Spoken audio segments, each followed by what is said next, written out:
Good morning, 8th grade. We're at it again with Henry V, Act 3.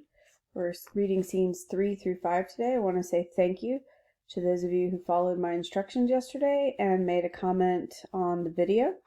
I think there were about 4 or 5 of you, and you got an extra point, so congratulations.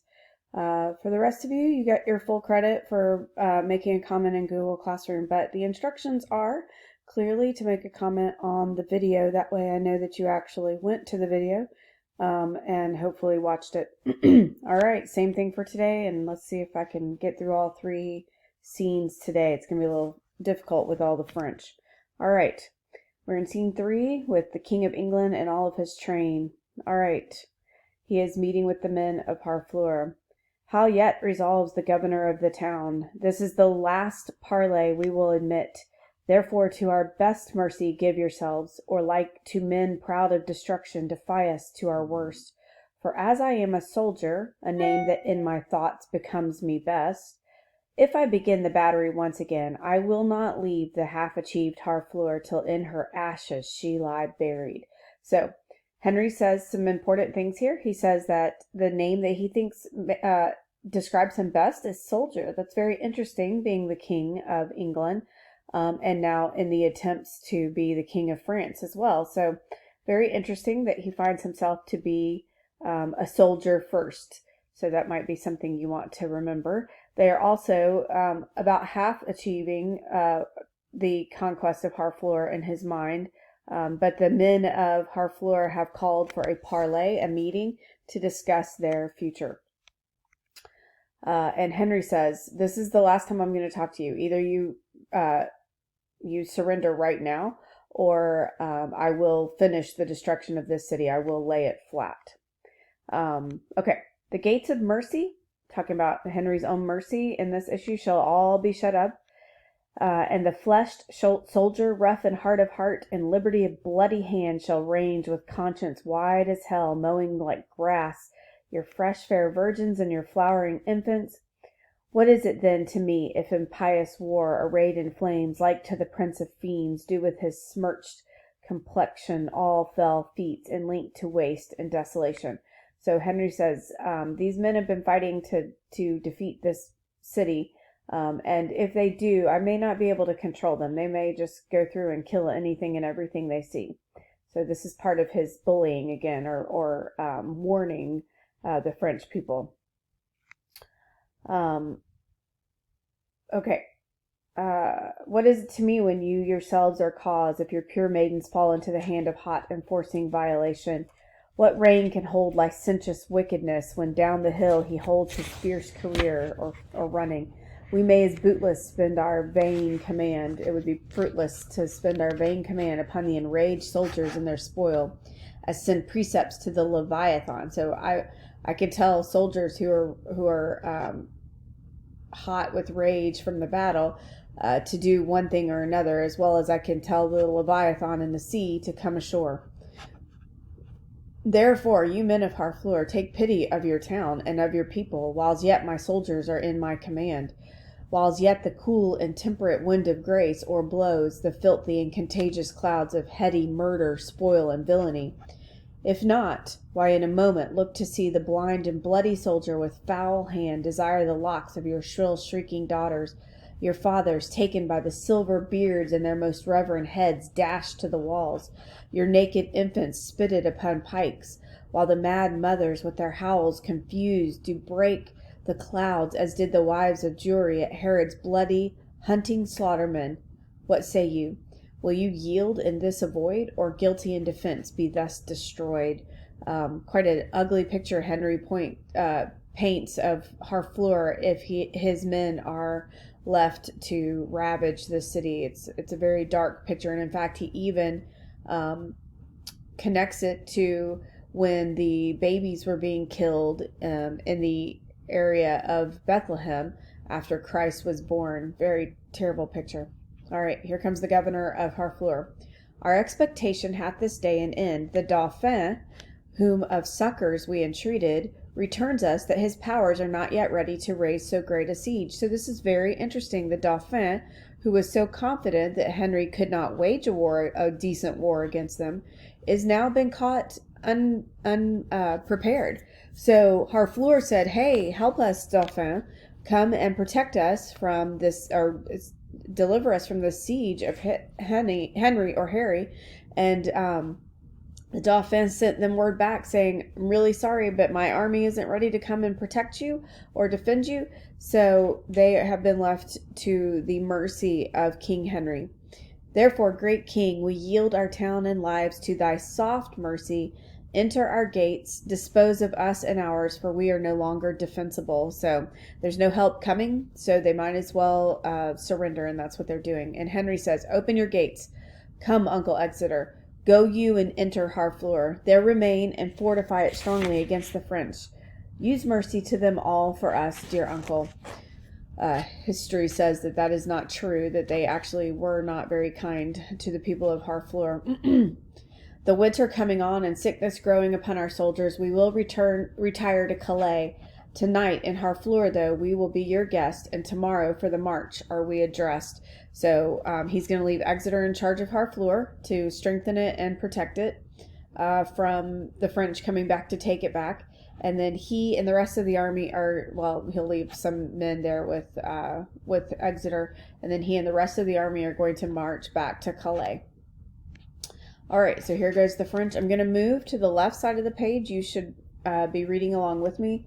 So instead of reading on page 101, you're going to be reading on 100, and we will read the English version of this portion of the play, not the French, because it's been too many years since my French lessons.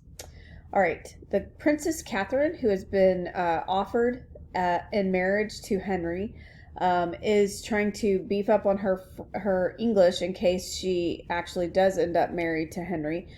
She wants to be able to speak English in the court and to her new king, her husband. Catherine says, "Alice," this is a gentlewoman who attends her, "you were in England and you speak the language well." Alice says, "A little, madam." "I beg you, teach me. I must learn to speak. What do you call la main, your hand, in English?" Alice says, "La main? It is called die hand."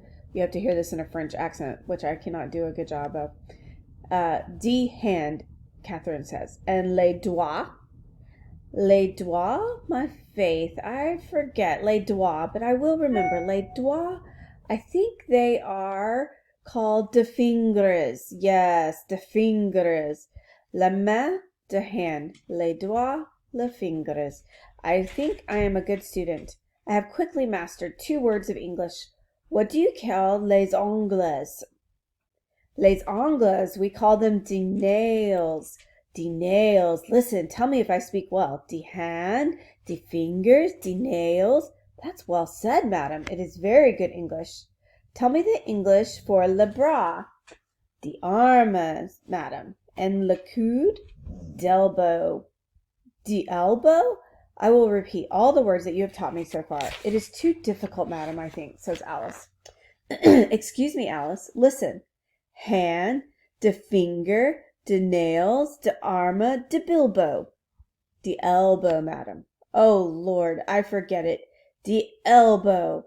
What do you call le col?" "De nick, madam." "De nick. And le menton?" "De chin." "De sin?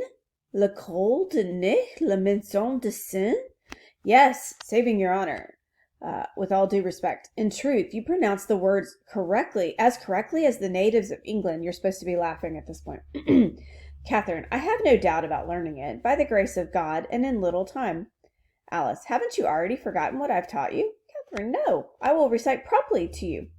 De hand, de finger, de nails, madam, de nails, de arme, de elbow." With all due respect, de elbow. "That's what I said, de elbow." "De nick und de sin." "What do you call le pied and la robe?" "Le foot, madame, and le count," which is supposed to be the gown or your dress. "Le foot and le count." Oh my, they are ill-sounding words, corrupt, foul, and lewd, and not for ladies of honor to use. I would not pronounce these words in front of the lords of France for the whole world. Ugh! Le foot and le count. Nevertheless, I will recite one more time the whole of my lessons. De hand, de finger, de nails, de arm, de elbow, de neck, de sin, de foot, le count. Excellent, madam. That is enough for one time. Let us go to dinner. All right, 3-5. Oh, let's see if we can make it. Woohoo! All right, the King of France, the Dauphin, and the Dukes, and the Constable. King of France says, "'Tis certain he hath passed the river Somme. And if he be not fought withal, my lord, let us not live in France. Let us quit all and give our vineyards to a barbarous people." So he says, if we don't engage with him, the Constable says, if we don't engage with Henry and fight with him, then we should just move away. Oh, Dieu vivant, shall a few sprays of us, the emptying of our father's luxury, our scions put in wild and savage stock, spurt up so suddenly into the clouds and overlook their grafters? So he says, we made these English people from an earlier invasion of the island. He says, are they now going to rise up and take us over? Normans, mort de ma vie, death of my life, if they march along unfought withal, but I will sell my dukedoms to buy a slobbery and dirty farm in that nook-trodden Isle of Albion, another name for England, Albion. God of battles, where have they this metal? Is not their climate foggy, raw, and dull? On whom, as in despite, the sun looks pale, killing their fruit with frowns. Can sodden water a drench for serene jades, their barley broth decoct their cold blood to such valiant heat? They're saying, how in the world did they become so strong? They come from this terrible little island. They should be weak. And shall our quick blood, spirited with wine, seem frosty? Oh, for the honor of our land, let us not hang like roping icicles upon our houses' thatch, whiles a more frosty people sweat drops of gallant youth in our rich fields. Poor we may call them in their native lords. The Dauphin says, by faith and honor, our madams mock at us, the women make fun of us, and plainly say that our metal is bred out, and they will give their bodies to the lust of English youth, to New-Sore France, with warriors. They bid us to the English dancing schools, and teach lavoltas, high and swift corantos, saying our grace is only in our heels, and that we are most lofty runaways. The women are saying they're only good at dancing. King of France says, where is Montjoy the herald? Speed him hence. Let him greet England with our sharp defiance. Up, princes, and with spirit of honor edged, more sharper than your swords, high to the field. So get to the battle.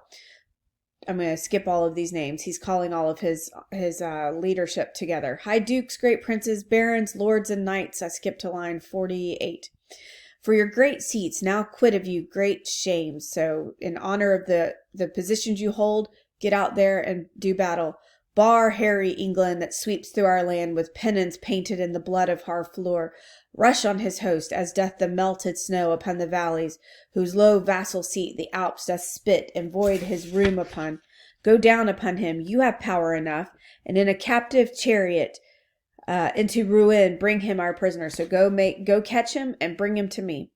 Constable says, this becomes the great. Sorry am I his numbers are so few, his soldiers sick and famished in their march, for I am sure when he shall see our army, he'll drop his heart into the sink of fear, and for achievement offer us his ransom.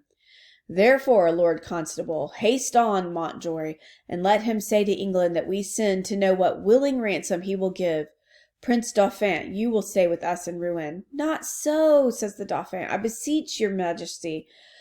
Be patient, for you shall remain with us. Now forth, Lord Constable, and princes all, and quickly bring us word of England's fall. So the Dauphin's ready to go do battle, but the king says he has to stay with him in Rouen, at least for the present. So the King of France is sending Montjoy, his herald, to find out if Henry will give himself up. So this is kind of a turnabout, is fair play. This is what Henry did to him earlier. And now he is trying to scare Henry by offering him to ransom himself or surrender himself to the King of France for a ransom to be paid by the English people. And we will see in the next reading whether Henry takes that seriously or not. All right, we actually made it under our 15 minutes.